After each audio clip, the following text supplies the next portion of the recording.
ত্রিপুরা প্রদেশ যুব কংগ্রেসের উদ্যোগে সোমবার নতুন একটি অ্যাপসের আনুষ্ঠানিক উদ্বোধন করা হয়, যার নাম হচ্ছে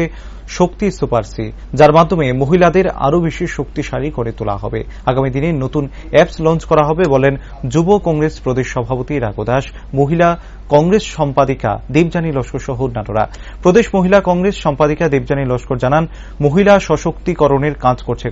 কংগ্রেস দল থেকে হয়েছে মহিলা প্রধানমন্ত্রী এবং ব্লক স্তর থেকে সমস্ত সাংগঠনিক স্তরে মহিলাদের সশক্তিকরণ করা হয়েছে। তিনি আরও বলেন,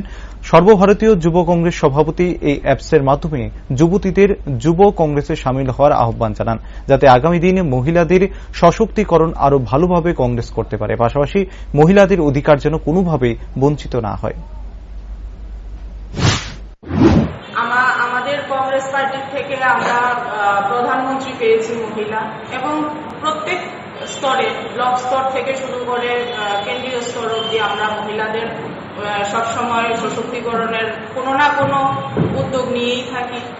আমরা গর্বিত যে যুব কংগ্রেস যে শাখা সংগঠন আমাদের আছে, তার উদ্যোগে যে সর্বভারতীয় যে সভাপতি শ্রীনিবাস বিবিজি,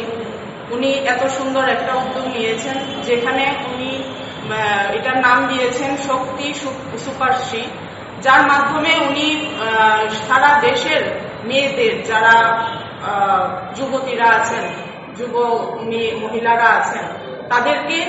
যুব কংগ্রেসের সাথে জড়িত হওয়ার জন্য আহ্বান করেছেন, যাতে আগামী দিনে মহিলাদের সশক্তিকরণ আরো ভালো করে কংগ্রেস করতে পারে এবং মহিলাদের অধিকার যাতে কোনোভাবেই বঞ্চিত না হয়, এবং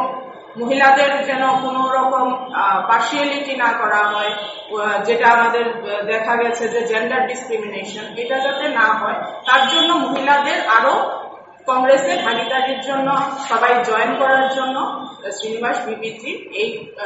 প্রোগ্রামের মাধ্যমে সবাইকে আহ্বান করেছে। এই যে একটা বারকোড দেখা যাচ্ছে স্ক্যানার, এটা স্ক্যান করে মানে এটা জয়েন করতে পারবে আর কি।